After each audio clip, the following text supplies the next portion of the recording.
live. So I talk about refeeding on the keto diet and tell you about my experience with people refeeding, because I'd never do that. Okay, let's wait for you guys to pop into the chat. I'm trying to get these chats before the sun goes down. So when the sun goes down, I can bounce and just enjoy my Saturday. So as you guys are coming in, wow, 10 instantly.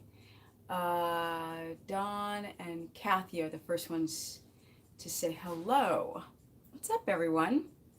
So as you guys are chiming in, and don't forget to like up the stream, guys, so people who come in later to the chat can see that there's likes. What's up, Deborah?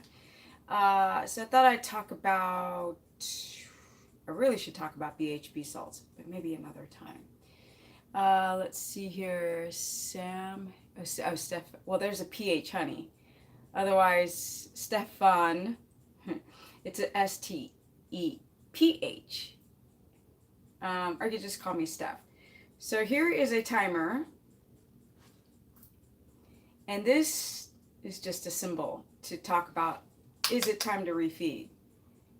BHB salts would be great. Okay, I'll go a little bit into it, but the next stream I'll really go into it.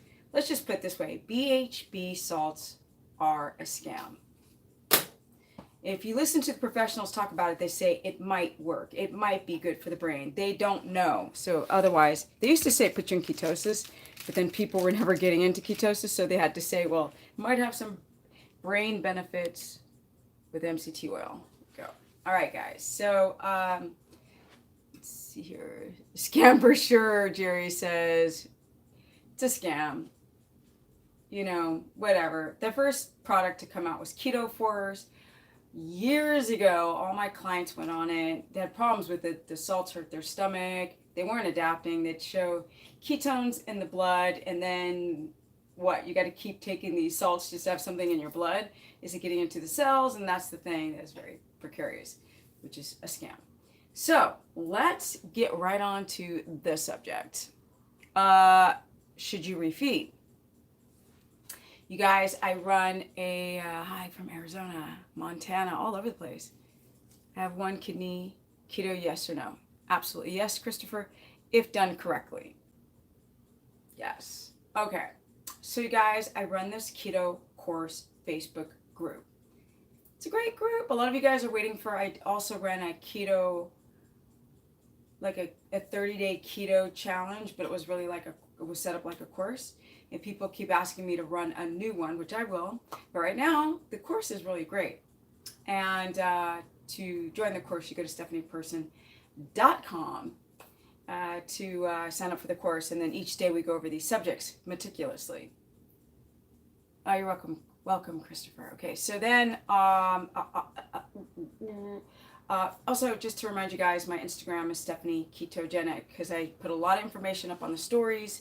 And today I was talking about, what is it? Where's my glucometer? My glucometer is somewhere. I can't find it. I was talking about the glucometer and blood sugar on my stories on Facebook. Deborah says to subscribe to her Facebook course page, go to her website, which is stephanieperson.com. So for those who are interested, look at my moderator, Deborah. She has put it in caps so you guys can see it quite well. What's up, Noelle? You already liked up the stream. That's awesome. So first time with you, just found you last week. Awesome. Don't forget to like up the stream, because it's bringing people to this very humble channel. All right. So Alex here. What's up from Kansas? You're very informative. Awesomeness. Thank you. And Deborah says to like up the stream, because a lot of you guys don't know how to like it up. And as you guys may not know, I can't see who's liking the stream or not. So if you're shy, I can't see you like. You collapse the chat. There's next. Collapse it. You'll see a like button, and then you can rejoin the broadcast chat space. Okay.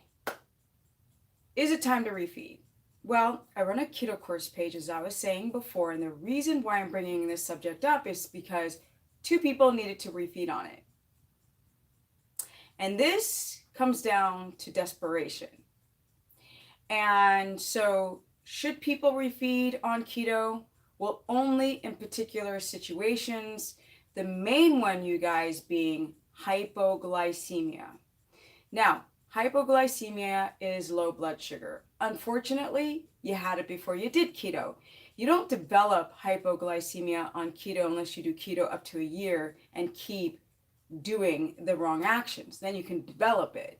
But you don't develop hypoglycemia and have hypoglycemic symptoms when you just do a keto diet. It just doesn't go like that. A lot of you guys don't realize that you have underlying health issues you didn't even know were there. Typically, the gallbladder is a really big one because you guys tend to have gallbladder sludge. You'll have stones in your whole biliary system, which is your gallbladder, your kidney, and your liver. You don't even know it until you do a keto diet. But with that said,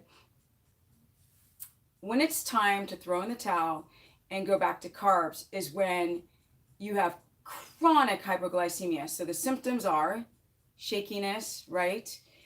Nausea is a big one that you may not recognize. And nausea also comes with the gallbladder. So you have to know the difference. Shakiness, nausea, which is a lot of adrenaline dumping into the bloodstream, which is making you nauseous. And Deborah is reminding you guys to like up the stream, collapse the chat window, hit the like, hit the thumbs up, then reopen the chat window. What's up, Miss T? I'll call you Miss T because that's your real name. Okay, so I haven't had any alcohol beverages forever, not on, I guess, my protocol. Had a few at a party and had horrible day. Exactly, throwing up for 8 hours. I love this. I don't love this, Noah. I love that you're saying this to people.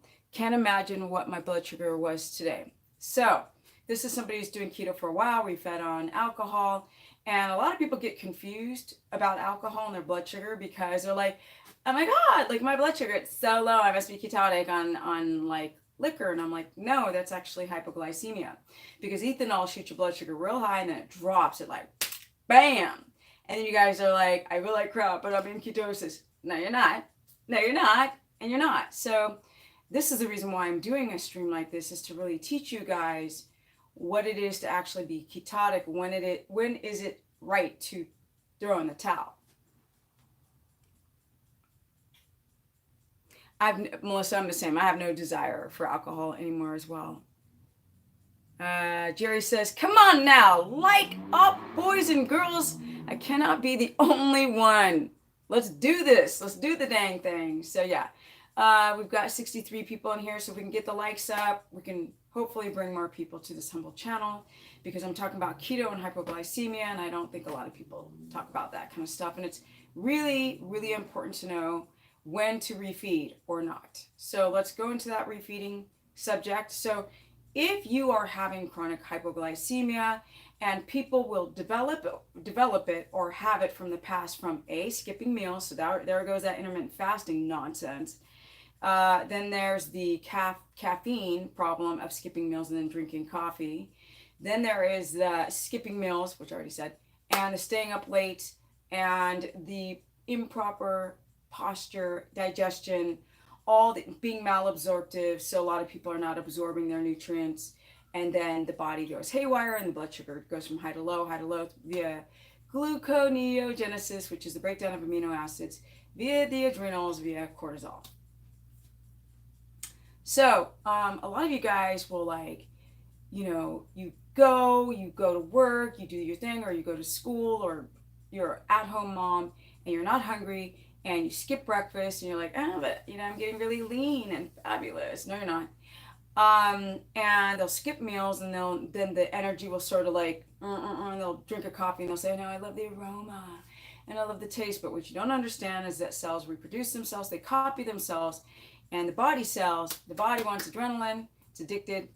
It'll tell the brain to like and smell the aroma and the routine of it. And it's not really the brain that starts first. In that case, it is your endocrine system that is telling your brain to get in caffeine because you are dragging. With that said, a lot of you guys don't realize that you have a deficit of glycogen, if you're a carb person or not.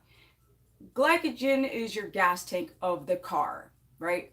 So you have the glucose, which is in the blood or liver, and in stored muscle glycogen.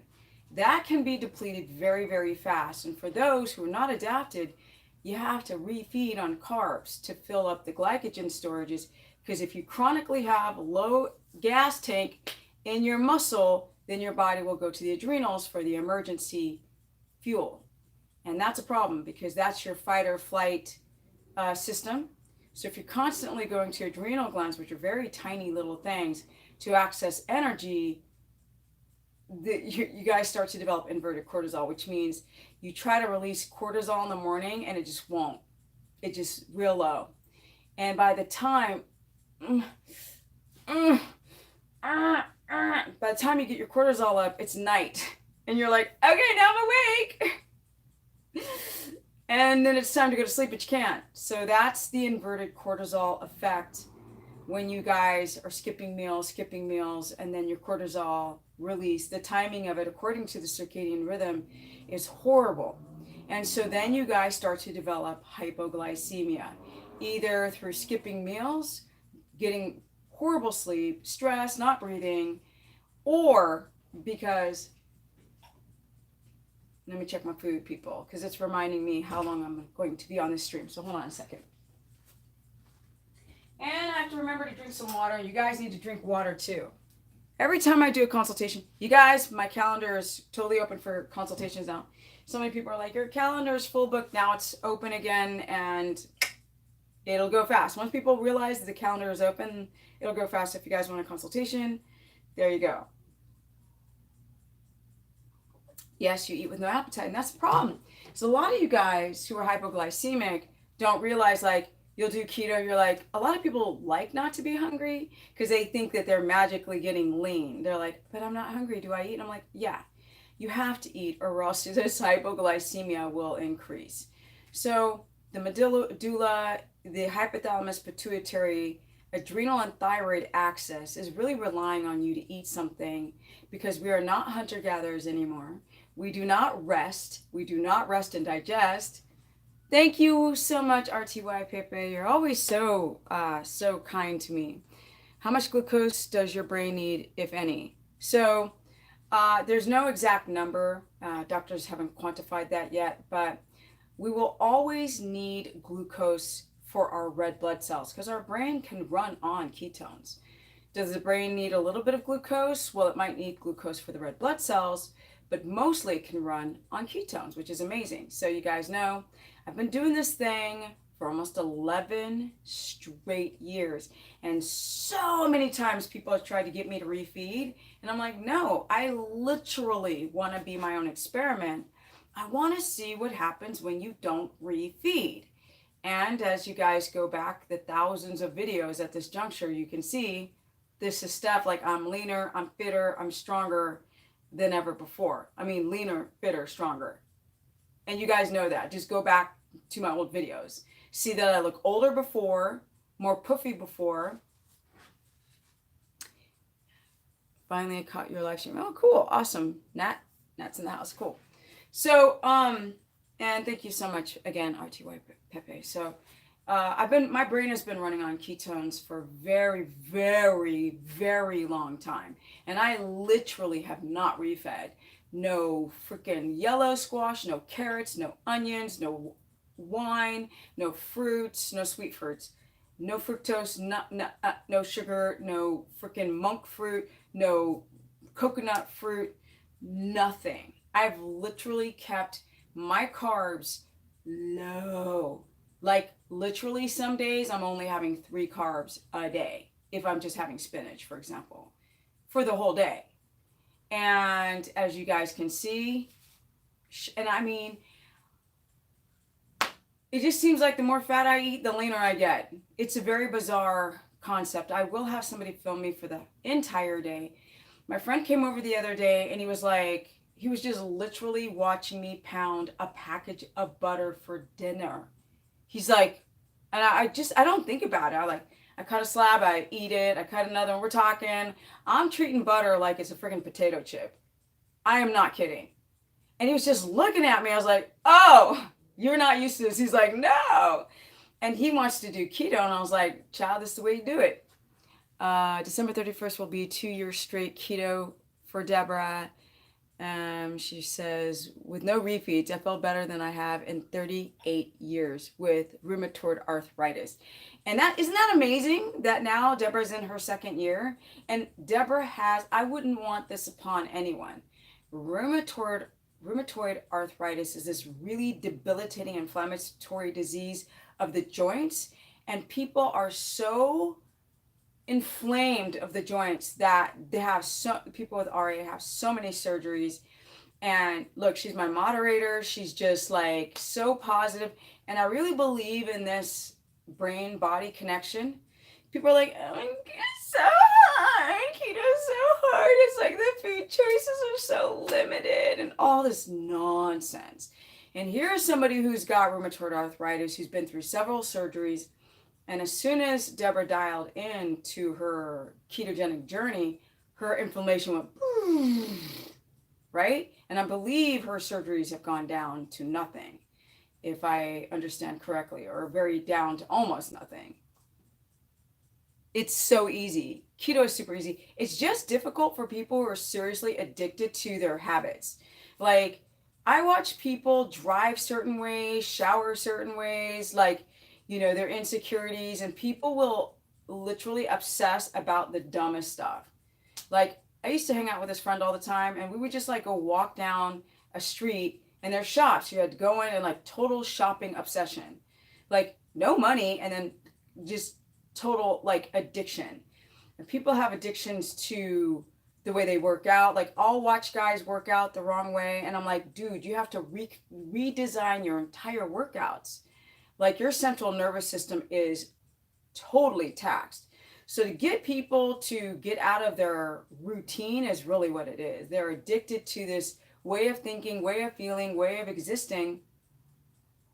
And flipping the script doesn't fit their matrix module or model. So the only people who do keto that need to refeed are the ones who develop like the thyroid conditions, or these are the main ones, thyroid and hypoglycemia, where it really starts with the adrenals, then it's the hypoglycemic reaction with the hypothalamus pituitary adrenal axis, and then it'll go to the thyroid axis. And a lot of people just keep doing the same day and then do keto. You can't do that, because if you have underlying quiet hypoglycemia, it will scream out of you, and then the hair starts falling out. Straight up. So that's when it's time to refeed. Now, I had one woman on my course page refeed. She did keto for about 2 weeks. She's like, nope, I'm back on back. I mean, she refed for 2 weeks. She's like, nope. Now, Deborah knows Keishel. He's been doing sweet potato. I think it's sweet potato mostly. Yes, lard, duck fat, tallow. I think you've been on keto for about a month and a half. What is it? I tried and tired and shaking. Yeah, so ginger. So if you're doing keto and you notice hypoglycemic symptoms, you have to eat fat every 3 hours. Yes, it overburdens the digestive tract system, but you have to choose the lesser of the two evils. So you've got to eat fat every couple of hours, and then you have to, you just have to. I mean, you're not going to restore glycogen, but you want the body to be able to access the dietary fat in order to make ketones via the liver, to get into the bloodstream and into the Krebs cycle and into the cells to give you energy. Keto is not hard. It's the healing and issues arising after issue healing. Then something else needs healing. You rock, Steph. Thank you for everything you do for us. Thank you, Nat. Can I talk about what? Carnivore, yes. I'm hypoglycemic for sure. The afternoon, my blood sugar gets very low. So that's when you gotta get up, eat. There is no coffee and intermittent fasting for you types of people. I'm sorry. Like, you just gotta face the music. You need to wake up, bing, and get up and have a very, very fatty meat. Do not do any lean meats. You could do yolks, like forget the whites, do like yolks, pork belly, anything that's really, really fatty. And you have to chew as a hypoglycemic. Y'all got to chew that protein slow, because if you chew that protein fast, it can enter the bloodstream fast, spike the blood sugar, spike your insulin, and then make you hypoglycemic. So you got to eat it real slow. Eating slow is a massive help for those who are hypoglycemic. And then you have to have a mid-morning fat load, and I'm gonna talk vegetables. We're talking fat load or very fatty meat, like pork belly is can be from 85 to 95% fat over the protein, and you would have just 3 tablespoons with like 3 tablespoons of a fat, like a butter or lard or a tallow, animal fat. You're not going to use coconut oil for your hypoglycemia. Sorry, people. I don't care what you hear on the internet, that is poo-poo. And then you're going to have lunch, right? And again, you don't want to eat that protein too fast. You want a fat load. You want 3, 4, 5 tablespoons of fat on the plate. I don't count the cooking process. And then you're going to have, this is where most of you guys have the postprandial hypoglycemic reaction. And that's really that afternoon between 2 and 4:30. You really want to fat load in that time. That's where a lot of you develop your severe hypoglycemia. And a lot of you guys aren't hungry in the morning, and then you eat later. You're not hungry. You have a adrenaline release because you're, again, using your adrenal glands. That's how people develop inverted cortisol. And that big dump of adrenaline in the morning, either via coffee or through your own system, the hypothalamus adrenal reaction, will I'm going to sit down. My knee is absolutely killing me. I've just been on it way too much. Way too much. You guys know I've had 10 surgeries on this little puppy. 10, because I used to be a pro skateboarder. And I ganked my leg. This guy was like, so I used to skateboard, what'd you do to your leg? And I was like, okay, bro. And I was like, okay, I was doing a fast 50-50 grind across, 12-foot ramp, 2 feet of vert, 2.5 feet of vert. And he understood. Like, if I say that stuff to you, you're like, huh? What? 2.5 feet of vert? What? Trucks hit a gap in the coping that wasn't soldered together, but I digress. Sound like you've been, what is it? Proponent of 100%, what? Animal fats, no plants. No, I'm an omnivore. I'm not carnivorous, so I'm not a carnivore. But I've suggested it for those who have have histamine issues, and the only food I get a little is broccoli. The rest I digest pretty good. So some people who have histamine intolerance so bad, their scalp starts itching. They've got crusty, flaky scalps. They get mucus buildup. They get really, really tired. They get stomach aches. They have loose stool. They don't feel well. It's like you have allergies all up in here when you're eating plants. And I don't have that. I'm having stomach problems. I was going to take all the plants out and just be carnivore. It has to be keto carnivore for a while, and maybe reintroduce plant foods once at a time. Yes, I agree. That's from Leaky Gut, this whole histamine response. Your fasted morning blood sugar is 51. Yeah, it's too low, Jessica. I mean, in very, very rare cases, you guys, people can have a blood sugar of 51 and totally be ketotic. That's why I want to know what her ketones are with that 51, because if she's got a 0.4 ketones and her blood sugar is 51, that's hypoglycemia. Straight up. And it went from high to low. And that's a lot of people lose their glucagon insulin balance is completely jacked. They can't put their body back in homeostasis. All the measures to bring your blood sugar back up, like gluconeogenesis, IGF-1, glucagon, it's not working. Your body is like a perfect little machine, like a car. And when you don't feed, when you don't put oil or gasoline into the engine, what happens to people? What happens to the car? It starts to break down, and that's exactly how our bodies are. Your ketones are too high. So Kathy, so 70, that's hypoglycemia. So Kathy has 71 milligrams per deciliter blood sugar, and her ketones are 5.0. They're too high. Her ketones should be between 1.8 and 3.0, which showing that the ketones are rising. It's not dangerous. It's just bing. That means that her ketones are too high and she's not using them. That's the problem. Your phone is dying. We'll catch the replay. Take care, Stefan. So nice to see you, Reese's. Thank you so much. Thank you. Just another wonderful person that's on the course page. Do I need more calories to build muscle on the carnivore keto? So Jeffrey, it's not about calories. I've explained this so many times. For the rest of you people are like, oh, she's saying this stupid analogy again, but everybody's body is different. You can't calculate your body in a number. It's just ludicrous, like stupid. That's why I can't stand these stupid apps. Like I got this keto app or this MyFitnessPal, and I'm like, don't use their measuring system. It's completely wrong. So, for example, if you have 500 calories from potato chips, I'm gonna use potato chips, or 500 calories from steak, because everybody has this visual of like dense meat. Are you going to store fat with the same amount of calories with two different food groups? Is your body gonna metabolize, break, chew, swallow, digest all this stuff the same? No, not at all.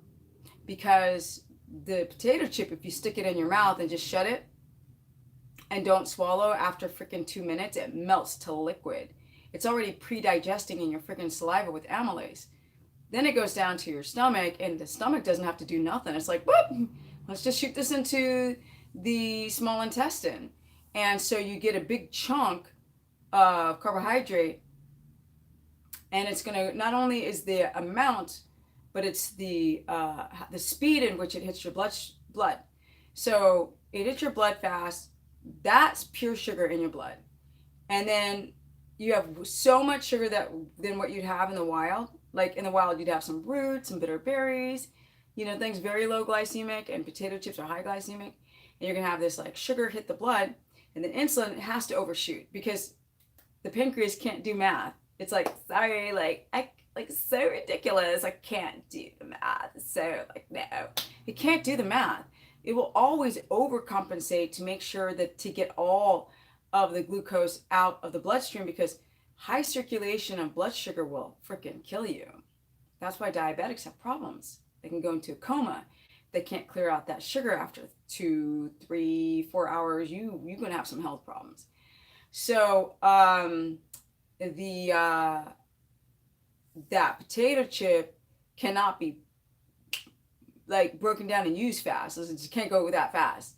So it goes to your fat cells like this. And steak, if it's like a ribeye, it's going to take forever to like up a stream. Yeah, what the heck? There's 105 people here.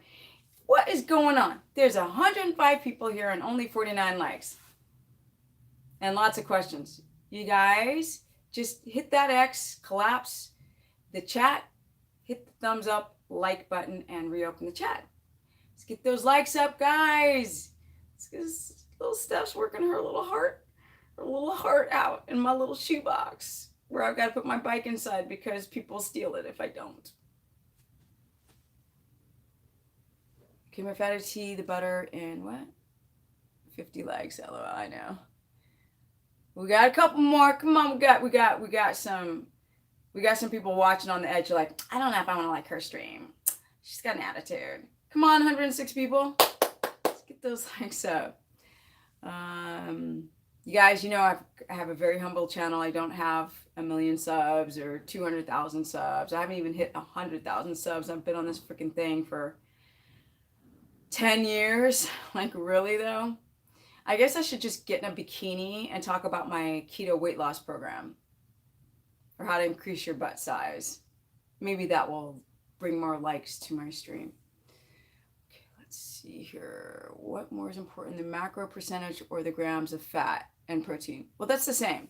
So grams and macro, no. It's the grams. No, it's not the percentage. Because like, when I was on the Dr. Oz show, they said, oh, we do this classic amount. I was like, oh, Dr. blah, blah, blah. Did you have to come up with this classic and modified keto?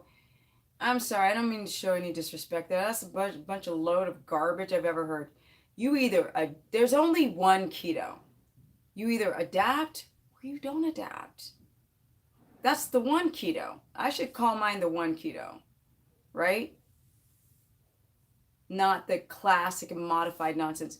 And I think it was the classic, did they say 90% fat of what?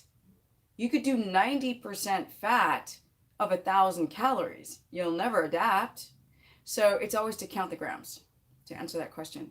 So with the hypoglycemia, you guys have to eat every couple of hours until your body learns the regulatory systems to put you back into homeostasis begin to kick in. Your body starts to use those ketones.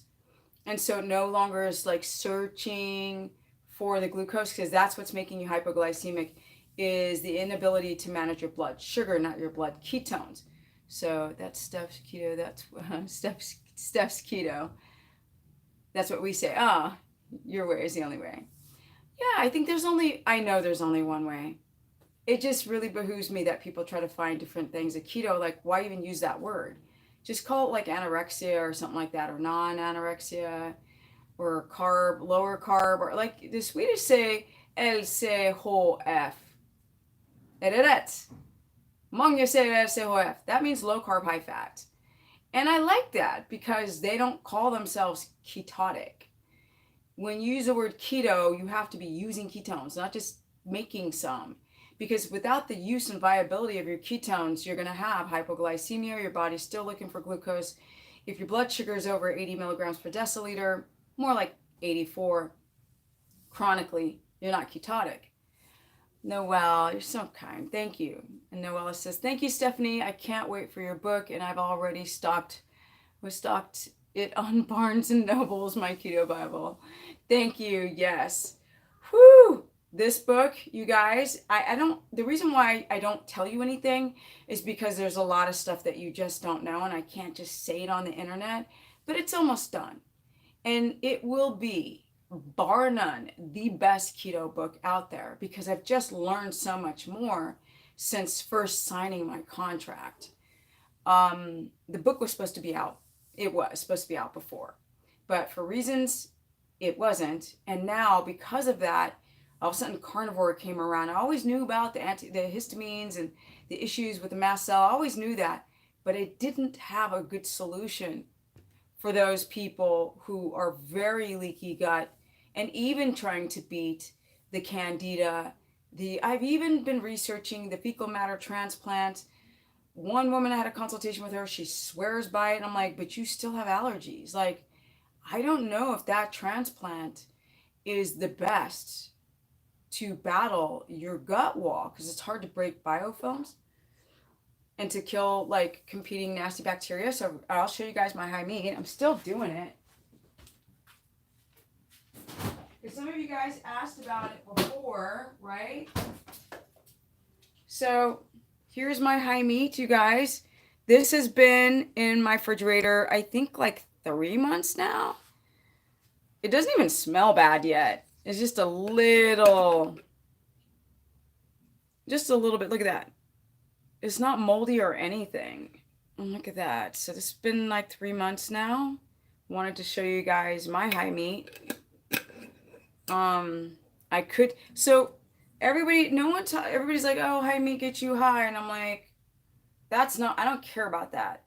I care about the idea of high meat to bring bacteria in, right? To help balance the bacteria that we're so suffering with, bad bacteria overgrowing. So my experiment with high meat is to see if I can repopulate some of that important bacteria to fight those nasty pathogens in our body that mess with your health. So high meat is like drinking caffeine, but I don't care about that. Jasmine or Yasmin, I'm not sure how you pronounce your name. I lived in Sweden, so I'm used to, my friend's name is Yasmina, so I'm so used to saying Yasmin or Yasmina. Anyway, so I'm learning more and more about the gut. I don't want to just do like, and all of these, I have a lot of recipes, you guys. I have a lot.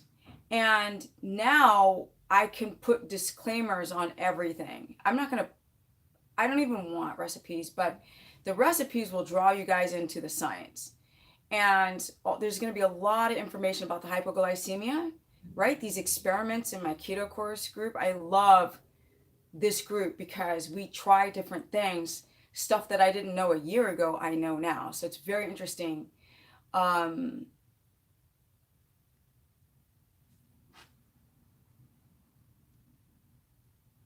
can you inoculate it with good bacteria? You mean, what context, the meat? You mean your gut?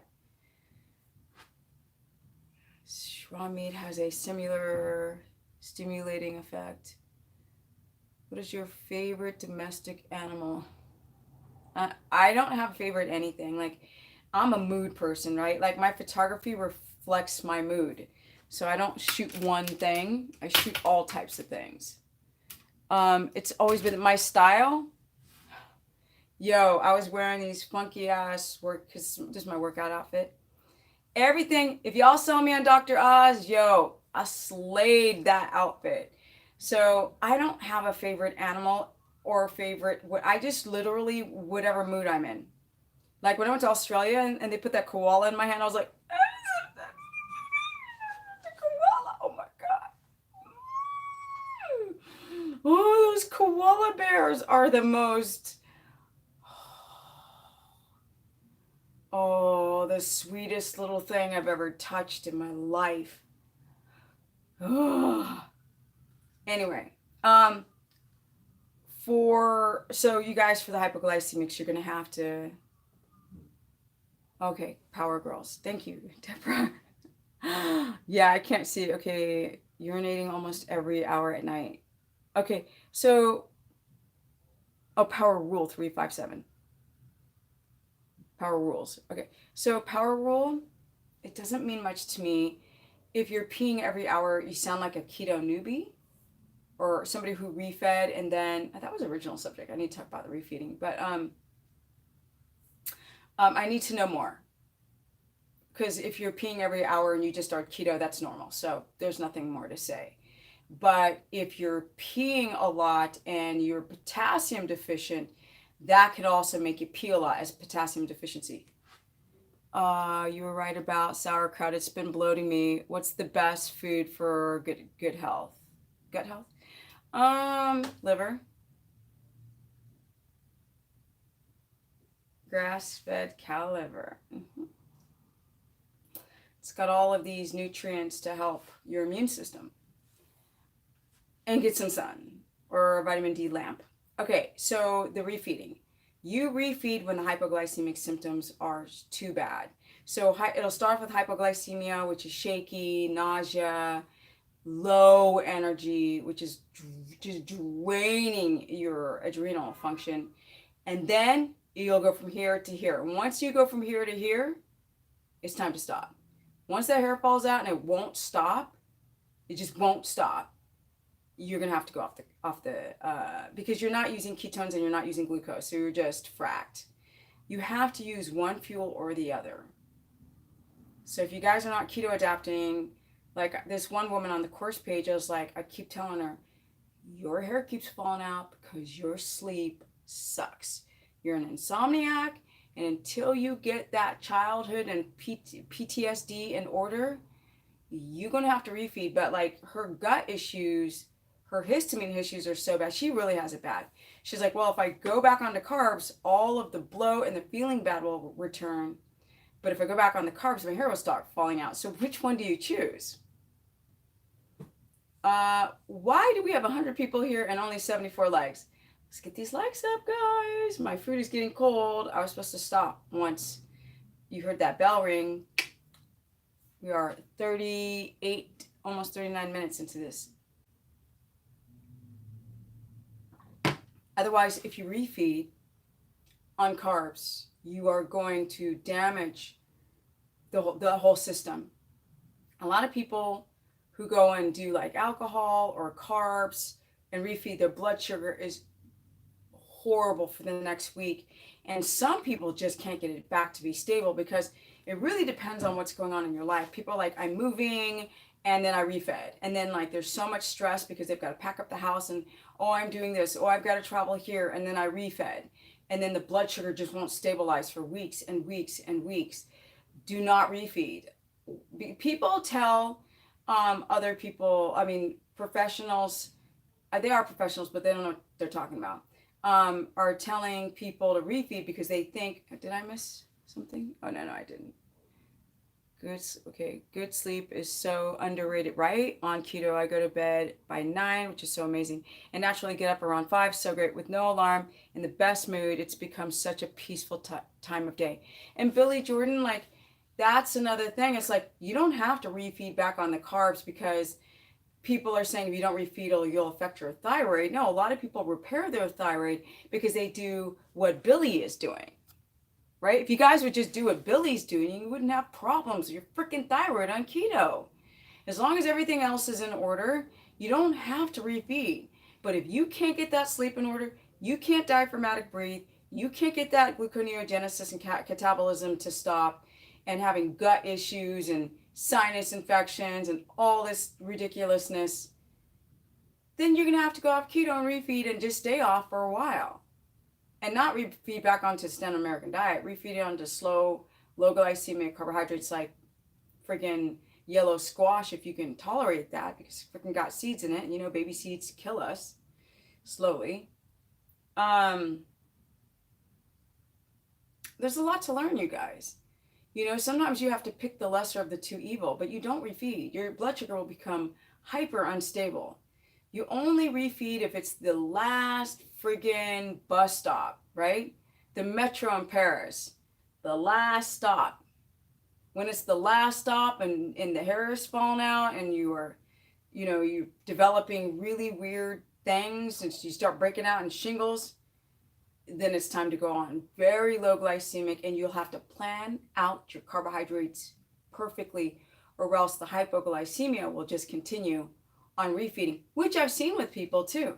Because when you, like I said, typically people who develop hypoglycemia on keto already had it. They had the hypoglycemia, it started coming out, they are still not repairing the stress in their lives. So, okay, seeds are bad. Yes, child, where you been, child? Yes, seeds are baby plants. They don't have teeth, they're going to survive.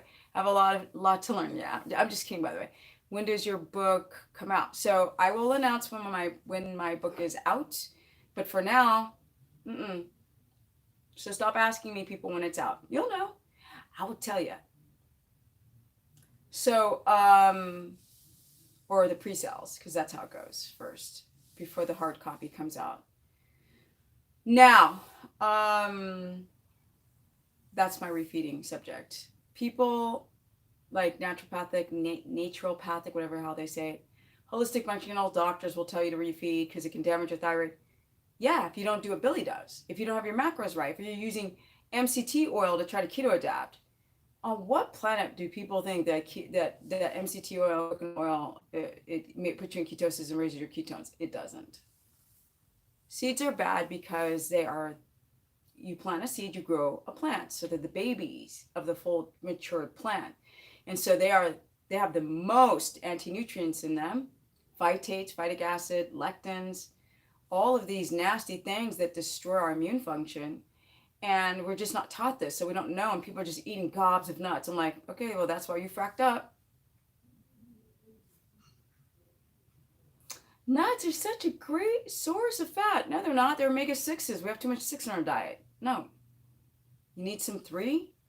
Go eat some freaking butter and some animal fat and some freaking, krill oil or some salmon. I cannot believe we still cannot get these likes over 100. What is going on? Let's get the likes up, peeps. My peeps. You guys, I know I'm saying stuff that's unconventional. I'm not telling you that you can adapt in 2 weeks. I'm not saying that you can get so lean and freaking aesthetic. No, I'm not doing that. I'm telling you this stuff is hard work, people. Let's get those likes up. Auntie Val's like. It's weird. I don't know, because I see a lot of people like Auntie Val and Briseis and Deborah and Jessica and a lot of people up in here who, and Gins, I liked it twice. It's not possible, I know. Unless you borrow like a partner's device or a kid's device. But there's a lot of people who come to my live streams and they just kind of check me out. And I say stuff that's hard to relate to, like the woman who's like, so I can't have seeds, what's wrong with that? And I'm like, yeah, there's a lot of stuff Leto keto. Was it? Did I miss something, Deborah? So how to increase my potassium increase on keto? The typical ways are, the most common ways are through spinach, if you don't have any type of sensitivity to spinach, avocado, bone marrow, meats, liver. Now, liver doesn't have a lot of potassium, but it has it. Okay, here we go. We got Nat the Brat. And Nat the Brat, she writes, is chicken heart less strong tasting than beef heart? Yeah. I gag with beef heart and I'm fine with everything else. I grass fed. So on my course page, somebody said or something really smart. I was like, I'm kind of pissed I didn't come up with that myself. I'm like, stop. Someone's like, I don't like liver and I don't like beef liver. And someone said, well, just mix it in with other meat. Put some spring onions in there, spice that up all nice. Boop. And you won't taste it. Just mix a little bit of liver with beef or some other meat. And then you won't be focused on, especially if it's beef, because sometimes you'll eat the liver and you don't even know that you've eaten it because you thought it was just a bite of beef. Sometimes I'll do beef heart and liver and I'm just forgetting that there's liver in it because I'm tasting so much of the heart, because beef heart is so much tougher, like steak. Well, plants are rooted, can't run, so they emit chemicals to ward off predators, especially the ones with little soft seeds like cucumbers, exactly, squash. They are trying to save their babies. And that's a very true statement. A lot of you guys already know this, and a lot of you don't. It's just once I heard this, I was like, oh, that makes perfect sense. It makes perfect sense that plants have been around on this planet billions of years longer than we have. And they've learned how to create a very detailed, amazing protective system to protect the life of a plant. They can even release chemicals that tell other plants a predator's coming to go and eat you, chomp you. And they release chemicals. That's why squirrels are smart. They will literally go and bury the nut, wait for it to mature, wait for the phytic acid to mature out of the nut, and then eat it. Animals are really smart. We're just dumb humans sometimes. We're just eating stuff. We're like, I'm so bloated. I don't know why my stool is floating. I don't know why I have broken blood vessels around my nose and brown ridges on my fingernails and a white tongue, and I've got dark circles around my eyes, and I've got rashes everywhere, and I have stomach aches and I have gas and loose stool, and I'm tired all the time. And I'm getting flabby, my estrogen is rising. I'm getting fat, I don't know why. My skin is sagging, crepey, and the collagen is gone. Dude, you guys, it's the plants. People with severe allergies, if they did a carnivore diet, it would clear it up. But then they would develop secondary issues if they didn't learn how to do a keto carnivore version. So I'm going to talk about that for a second. The person who asked about a keto carnivore. They are survivors, exactly. No, desiccated liver doesn't do shite, people. You have to eat real liver. Stop trying to cheat your way. Man gets his nasty, dirty, grubby hands on everything. It just destroys nature. No. I'm too old and metabolically damaged to ever refeed. I tossed the MCT oil yesterday. Dr. Gundry says to eat as much olive oil as you can. No, he's full of crap. Dr. Gundry is, thank you, Deborah, by the way.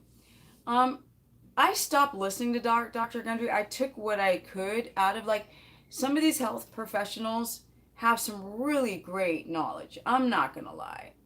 And then they'll say something so stupid. I'm like, now why did you have to go do that? You just blew my whole thing. He'll be like, saturated fat's not good for you. Rah, rah, rah, rah, rah, rah, rah, rah, rah. So eat a bunch of olive oil. Rah, rah, rah, rah, rah, rah, rah. The frick? We didn't hunt no freaking olives. We didn't spear olives. Dude, that stuff oxidizes. It's not stable. What are you going to do? Go to Trader Joe's and get olive oil? And they mix that stuff with canola oil. What people know in Australia is that big scandal. They're mixing other types of oils because olive oil, pure olive oil, Italian olive oil stuff is expensive. Expensive, brat. You got to import that, and every day that sits on your shelf, it oxidizes. but not that animal fat. Chad, the animal fat is fabulosity. And Dr. Gundry does not push animal fats. He's just, and he's kind of sanctimonious and on certain subjects. I know he's a very amazing surgeon, but these people are human, same as me, bruh. At least I have the freaking common sense to say, don't believe me, go do the research on what I'm saying. You don't believe in baby seeds have anti-nutrients and plant chemicals? Go research it. You don't need me to tell you that stuff. And Dr. Gundry, he just like, I love this quote, the plant paradox. I just think it's fabulous, and I think that a lot of his knowledge, and I think parts of that book are great. And then he'll just say something stupid like eat a bunch of olive oil. It's the most stupid thing I've ever heard. A lot of people are sensitive to olives. There's that plants again, the plant paradox. He's saying plant paradox, and he's telling you to eat olives. Like, dude, that's a plant, bro. Did you not realize that? Lots of people have freaking histamine reactions to olive oil. What the frack?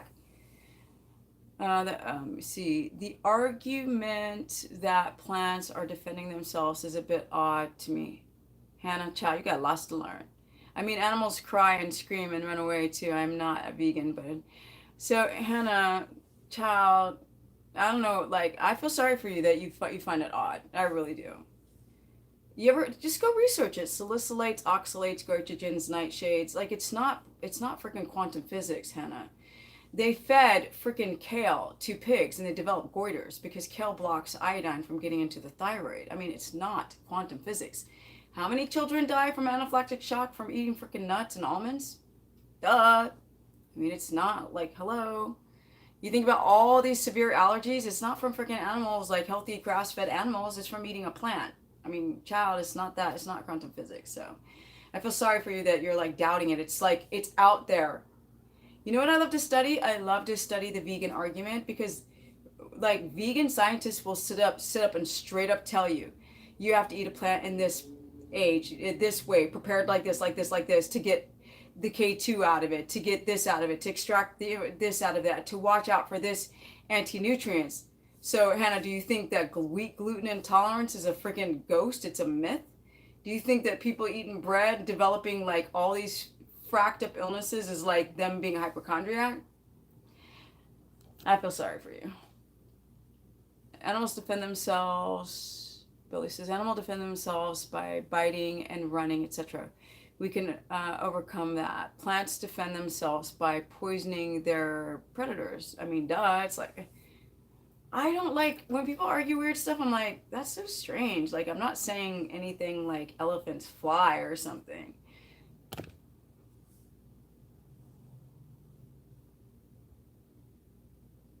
You're basing it on the defending themselves. I don't know, Hannah, I don't care. I'm sorry. I don't mean to be a dick. It's just like, these are the types of comments, there's nothing I can do. Like, you don't have to believe me, and it doesn't even matter. Like, don't believe me. Don't. Are you Hannah celiac? I mean, Hannah, just believe whatever you want to believe. But I would not, like, you know, we're all drinking the Kool-Aid on the plant, so, you know, you're not gonna win this one.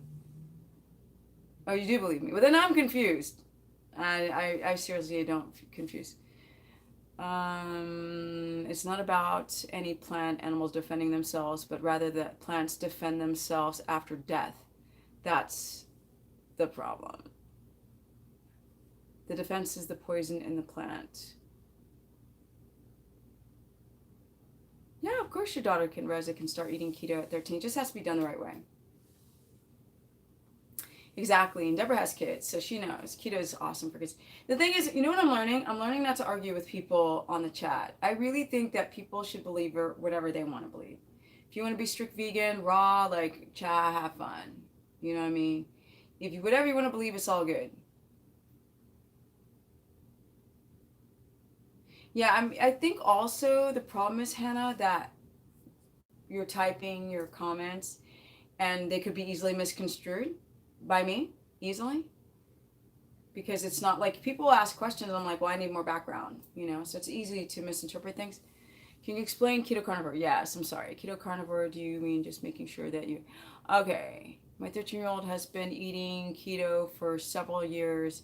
She's a powerhouse now. Oh, I love this, Deborah. You guys, did you hear that?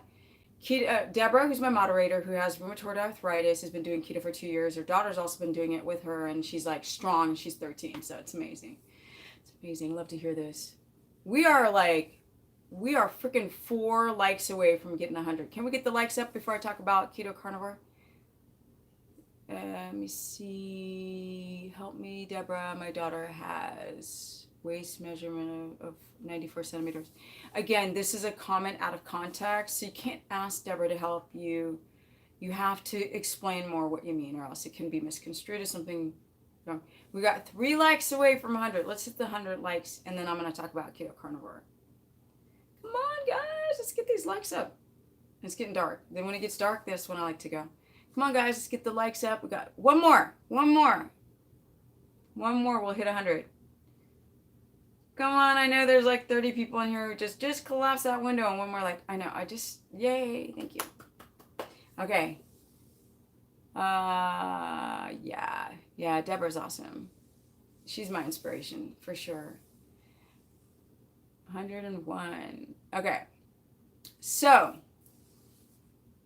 keto carnivore. This is a perfect ending. I think I should turn on the light. Should I? I don't care.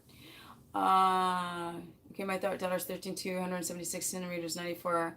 I'm worried that she'll end up with diabetes because of anything over 100 centimeters is high risk. Again, we need to know more information. I don't know what you might want to just sign up for a consultation. I'm not gonna lie. You can't have Deborah help you. She doesn't know anything. I know more than she does, and I don't know what to tell you. I've got to go look up centimeters to go and double check everything. Can I see? Hi, Stephanie. What can I give my 2-year-old child for a fever? I don't know. I'm not gonna. That's where Tim Noakes got himself in trouble. Again, I don't know how long she's had a fever. I don't know if it's like some type of viral infection. I don't know anything. I do have a website. It's stephanieperson.com. So, Deborah, can you type out my website so people can see the spelling of it? We are slowly transitioning her into keto. That's great. I think that's a good idea to slowly do it. Let me turn on this light because it's actually starting to bug me a little bit. And then I'm going to talk about keto carnivore and the high meat. And then I'm going to bounce because I told myself 30 and I'm going an hour. Come on. One day I'll move into a house. And I won't have to deal with these apartments that fall apart that are super expensive. Let's see here. This light that's a no bueno. Okay.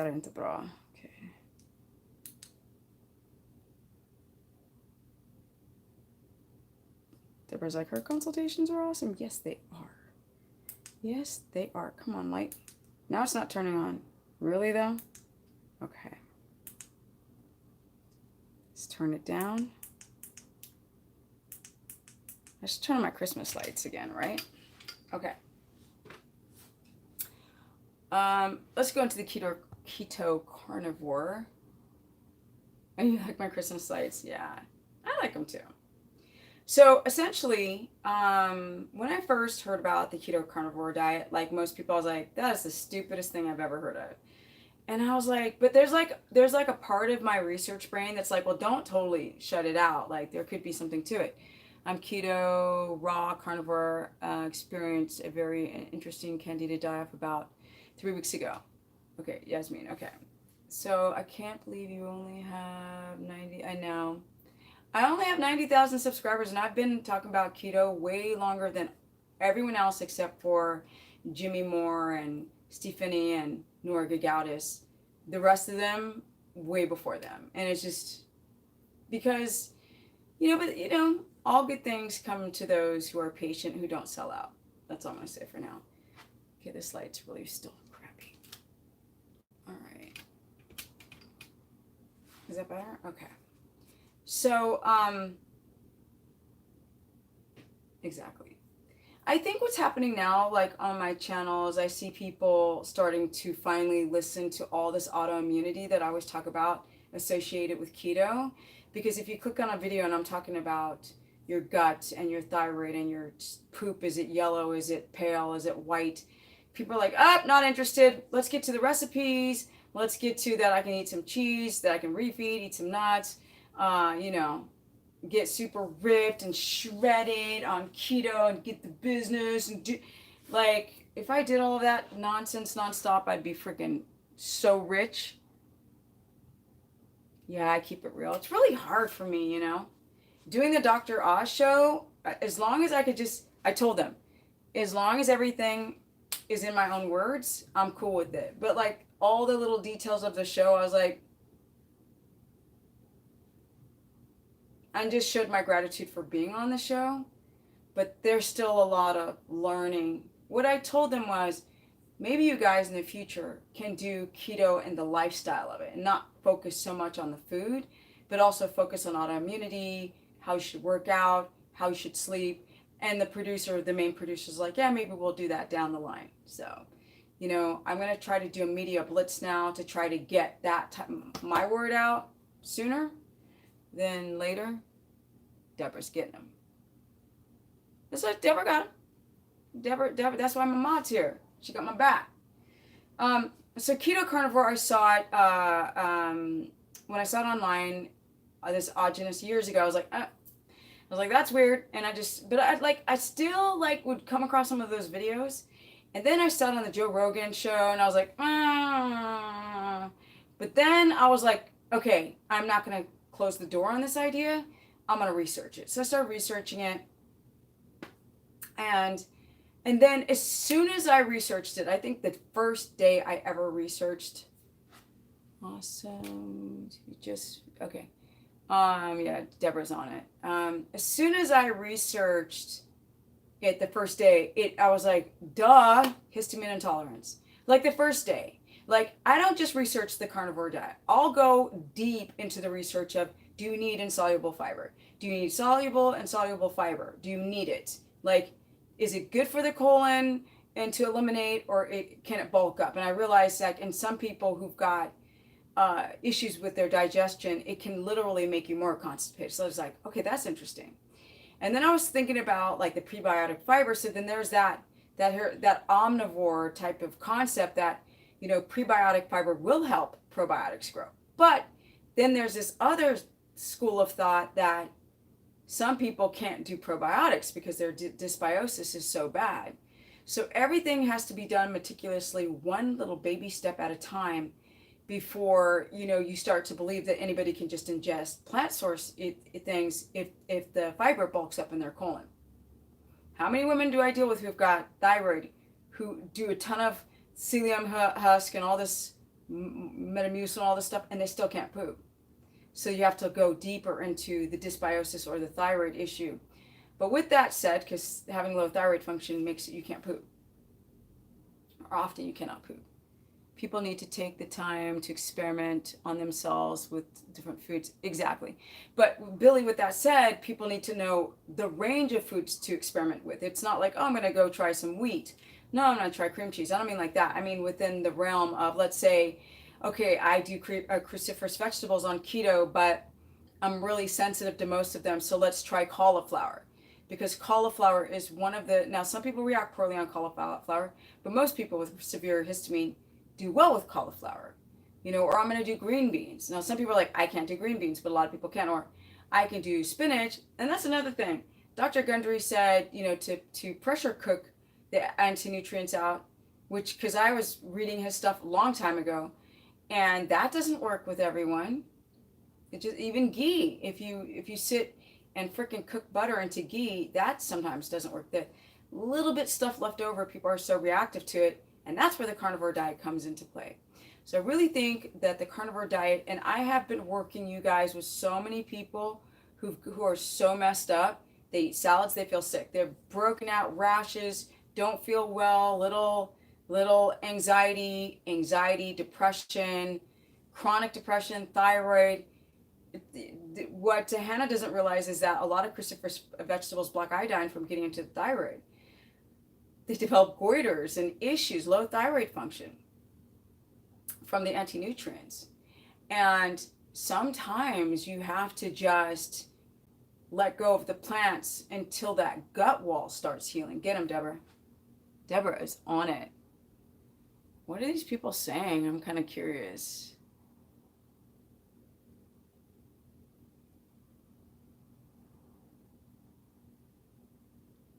Okay, I can't find the comment. But so when it comes to carnivore, I'm like, okay, so people who've got issues with, if you're taking things, if you don't want to take pharmaceuticals, like if you've got liver disease or kidney disease, so things like uh,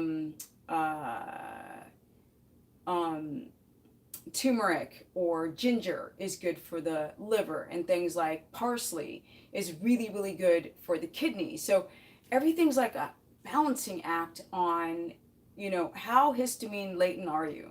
If you're so histamine freaked out, you're going to have to even get off all of those adaptogens, get off all the plants, all of it, and maybe do salt for it as a mineral. And until that gut wall and motility starts to fill, the permeability gets fixed, and also the motility, right? And the thyroid. And then often a lot of people on a keto carnivore diet over time will slowly, there was one woman I was following who was keto carnivore, and she started introducing like one plant at a time back in. She was like, okay, I did okay on that plant. And then she waited a while, and then she put another plant source food back in because that gut was getting healed.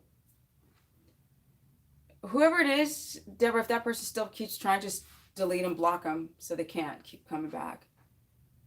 I can't let it go. You sound like you have scary parents. I think I missed something. Love catching your stream about to take off to Chicago. Good. Okay, good night. It's getting late. Yeah.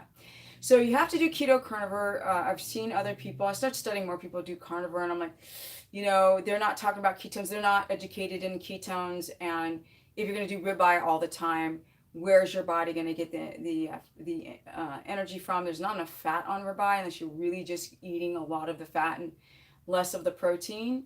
I don't waste time with Joel. Well, you're on them. I'm so glad. I'm so grateful you're here, Deborah. Do you think carnivore keto can heal issues with not pooping? No, I don't think it'll heal issues with not pooping. I think there's a lot of problems. So you have to go, why am I not pooping? Is it because of my thyroid? Because you can't just guess that it's a dysbiosis of the gut. It can be also, it can be lazy colon. Have you been taking like all of these, what is it? Enemas, not enemas, things to poop. If you do it too much, you can develop lazy colon where the pipe doesn't even squeeze out any poop. So you have to figure out why you're constipated. So keto carnivore is to fix the broken gut. It's not to fix thyroid. It can help contribute to fix the thyroid, but you have to do a ketogenic version of it, because if you just ate a bunch of protein and you had any type of uric acid purine issues, you're going to irritate your kidneys. Everything's a balancing act, you guys. So keto carnivore is really, really good for those who've got severe histamine intolerance. For those who don't have histamine intolerance, you can still be omnivorous. You don't have to sit and do straight carnivore, but you have to keep your fats over 200. You have to still add supplemental fat. You cannot rely on the meat fat because it's not a lot, you guys. And you're going to have to eat a lot of meat to get more fat, and then you have problems with the kidney having to filter all that protein.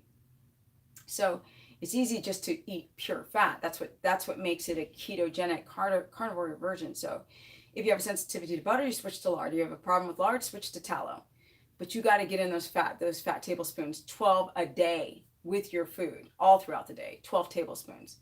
That's your base added to be keto carnivore. And then once you feel like your gut is starting to heal, then you can start reintroducing some plants back in and see how it goes. So that's keto carnivore. All right, guys, it's time to go. It's been over an hour and it's dark. How much would caught fish do you eat? Wild? Do you mean wild caught? Sorry. You mean salmon? I have salmon I was eating salmon every day, got tired of it. I have about once a week now. So this light is kind of bright in my eyes. I don't like it. Wild caught. Okay. All right, guys. Thank you so much for joining the chat. As you can see, it's dark in here, and it's time to go. Can you share a few thyroid symptoms? Yeah, it's very simple. Constipation. The biggest obvious one is hair falling out. Things like Raynaud's, tingling of the fingertips, numbness of the fingertips, cold fingers. eyebrow shortening on the inside and longer on the outside. Come on. Focus, stupid thing. So longer, they'll start to dip down here and shorten here. Hair falling out in the shower, shedding, you're like worried about it. Constipation, tired as frack. Hypoglycemia, and you can't lose weight. Like you go down to like 500 calories and you're like barely lose any weight. Cold hands, cold feet, dry skin, dry hair, the eyebrow issue, hair falling out, brittle nails, all that kind of stuff. Thank you, everyone. Oh, yeah. Thank you. Yes, Deborah. Thank you, everyone who donated to the super chat. As you know, YouTube has an option where you can donate. I always forget that it's there. So when people start donating their hard-earned money, it always makes me feel like these people really believe what I'm doing. You don't have to donate to watch me. But when you do, these people, and it's a lot of the same people, you know, you remember them, and it has a special place right there. So I really appreciate it, because as you know, I have a very humble channel, and I'm still doing everything like really low budget style. So, you know, I will have to conform. Being on the Dr. Oz was like one of the biggest conformities I've ever had to do. Thank you, everyone, for everyone here for your love and support. Yeah, and thank you, everyone. Thank you, Deborah, for reminding me. Everybody here who helped like up the streams, who watched, who asked the questions. I know some of you guys are shy to ask questions, but nobody knows who you are. I can't remember. I only remember the people that are always commenting. Thank you, Janae. And thank you, Deborah, definitely. And yeah, you guys, we're all learning together. I'm a 51-year-old woman, so I keep saying, like, my number's not up yet. It's not time for me to start getting older. There's so many things that I want to do. Your body looks great. Must have took a lot of work. Do you still, what?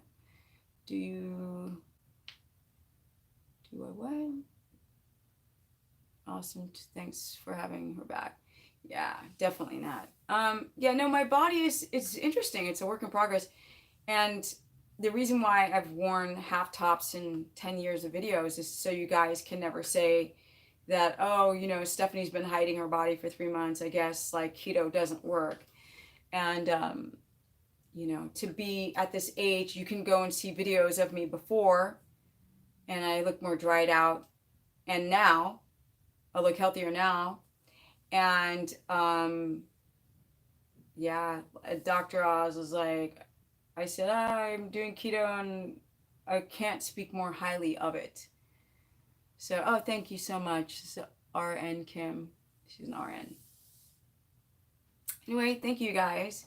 And I just feel privileged. I feel privileged that you guys would even stop by and hear anything I have to say. So, you know, I got big ego or a big personality, and sometimes I get a little mouthy. But at the end of the day, I'm very humble and I'm very grateful for everything. You just have to be.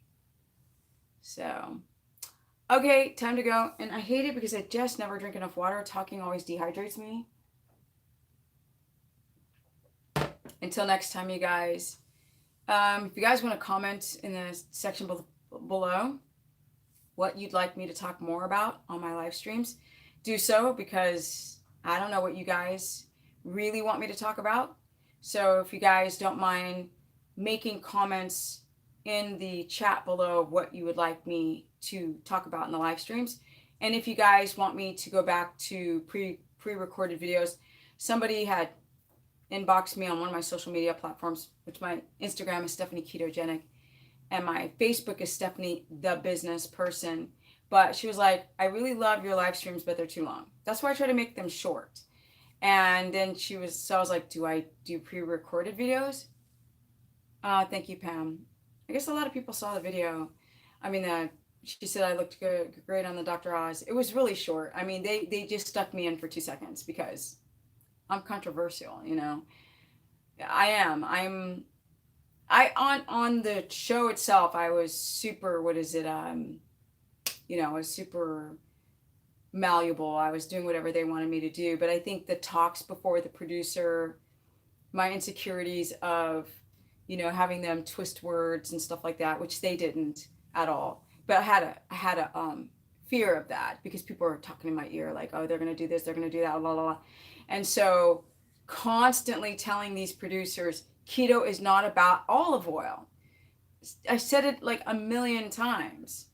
And then I was just like, okay, you're having these people on, but this person just started doing keto. This person just started doing keto. So it was a good start. It was a good start. I'll be on more. I'm going to put together a promo reel, and I'm going to, go out there and hopefully talk more about the underlying issues about metabolic disorder and why people do keto. No, they don't, Billy. Coconut oil, like, I love coconut oil. I tell my mom to eat it every day because she has a brain injury from her glioblastoma, brain tumor, deadly, stage 4, 1%, less than 1% of survival, still alive. It stops her from stuttering. My mom stutters because the tumor is in the part of her head where speech is. For that reason, I have her do, and for the lauric acid benefits. But the MCT oil didn't do anything to her. The coconut oil does, but not for ketogenic reasons. My mom's not keto anymore, FYI.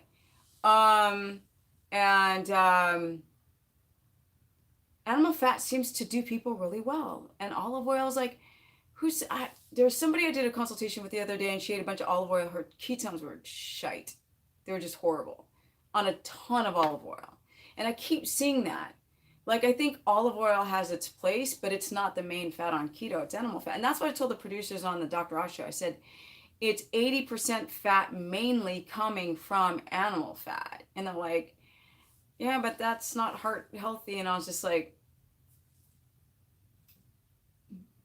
why did a radiologist that I talked to a radiologist, he said that I had the healthiest arteries he had ever seen out of 35 years of practicing going into people's arteries. Yes, a radiologist was like, you have the healthiest arteries I have ever seen.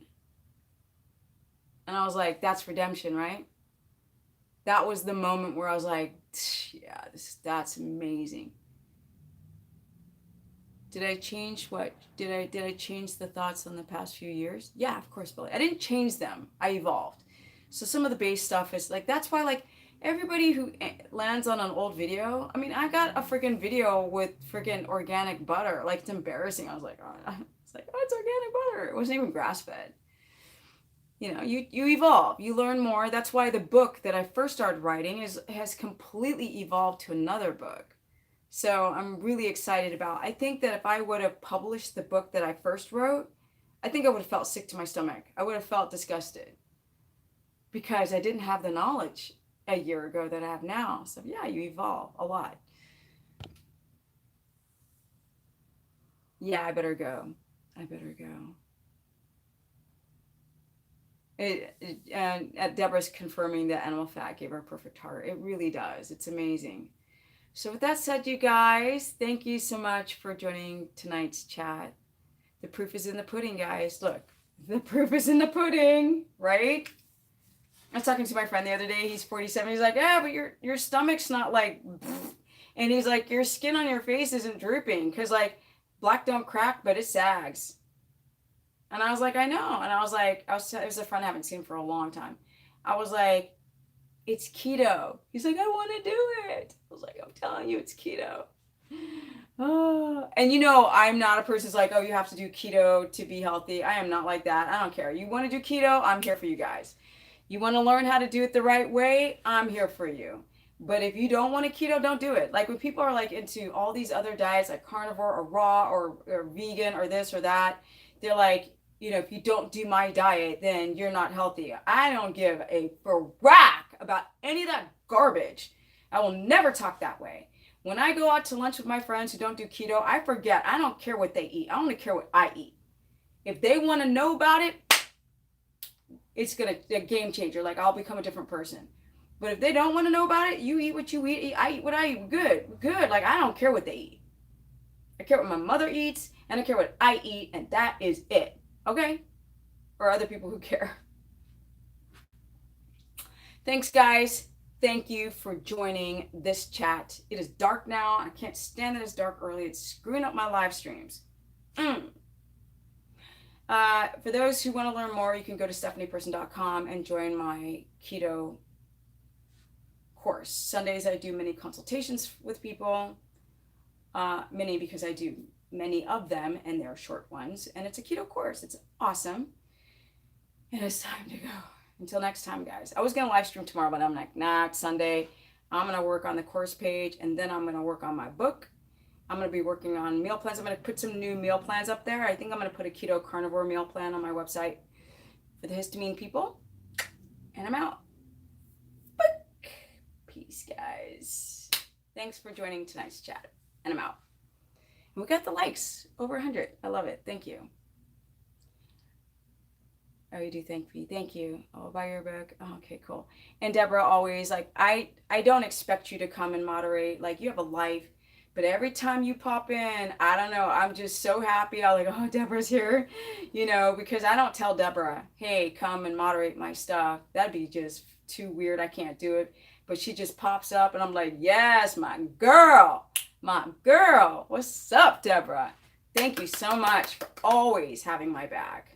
Deborah's always like, she's on that course page. She's like, I missed your live stream yesterday. I was like, no, Deborah, don't worry. We're good. Like, I'm just happy anytime you come in. So, Deborah, thank you. She says, I love doing it. You have saved my life. Thank you. Thank you, Deborah. Yeah, we make a really great team, right? Because I watch other live streams and the moderators, there's like 3 of them, they start fighting and then like they leave. They're not loyal, and it's like I had to get rid of that mod, and now there's another mod. Like, this is not like that. I'm just good with Deborah. Richard is too, but Deborah's on it. So thanks, guys. Have a wonderful night or morning wherever you are in the world. Yeah, and thank you, Janae, for that comment. Because Janae said you guys make a great team. You're not going anywhere. Thank you. Okay, guys, have a wonderful night, wonderful morning. For those who watch the replay, thank you. Like up the stream if you watch the replay, and if you like it, let's try to grow this channel. I don't really push myself, but it's like, I think it's time. I think I've earned my years and badges of talking so much and giving out so much free content that maybe you guys can just, all I want in return is, you know, the push and the acknowledgement. All right, guys. Bye. And I'm out.